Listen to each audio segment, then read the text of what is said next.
દાદા દાદી અને પૌત્ર પૌત્રીનો સંબંધ દુનિયાનો સૌથી નિસ્વાર્થ અને પવિત્ર સંબંધ છે. આજના ભાગદોડભર્યા જીવનમાં વડીલોના આશીર્વાદ અને તેમની વાતો કેવી રીતે આપણું જીવન બદલી શકે છે તેના પર આધારિત આ એક સુંદર વાર્તા છે. આરવ અમદાવાદમાં રહેતો 12 વર્ષનો છોકરો હતો. તેને મોબાઈલ ગેમ્સ, સોશિયલ મીડિયા અને લેપટોપ સિવાય બીજું કંઈ ગમતું નહીં. જ્યારે પણ વેકેશન પડે ત્યારે તેને ગામડે જવાનું જરાય પસંદ નહોતું, કારણ કે ત્યાં તેને લાગે કે નેટવર્ક નથી અને બહુ બોરિંગ છે. પરંતુ આ વખતે તેના મમ્મી પપ્પાએ જીદ કરી અને તેને ગામડે દાદા દાદી પાસે રહેવા મોકલી દીધો. ગામડે પહોંચતા જ આરવનો મૂડ ખરાબ થઈ ગયો. ત્યાં નહોતું વાઈફાઈ કે નહોતું એસી. દાદીએ પ્રેમથી તેના માટે ચૂલા પર રોટલો અને તાજું માખણ બનાવ્યું, પણ આરવને તો પીઝા ખાવા હતા. દાદા તેને ખેતરે લઈ જવા માગતા હતા, પણ આરવને તો રૂમમાં બેસી ગેમ રમવી હતી. એક સાંજે ગામમાં જોરદાર વરસાદ પડ્યો અને વીજળી ગુલ થઈ ગઈ.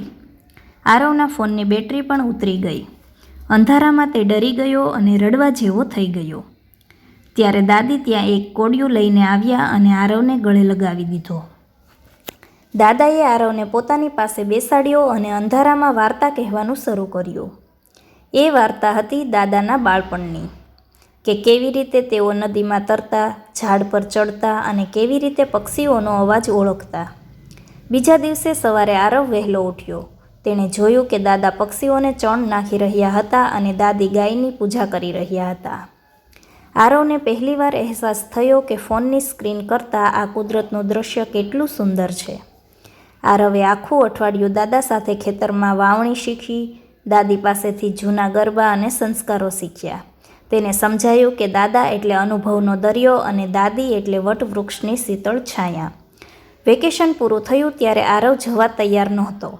જે છોકરો આવતી વખતે રડતો હતો તે જતી વખતે દાદા દાદીને ભેટીને રડી રહ્યો હતો.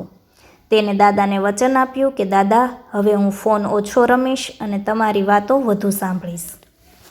આ વાત પરથી આપણને બોધ મળે છે કે ગૂગલ પાસે બધી માહિતી હોઈ શકે છે, પણ સાચું જ્ઞાન અને સંસ્કાર તો દાદા દાદીના આશીર્વાદમાં જ મળે છે.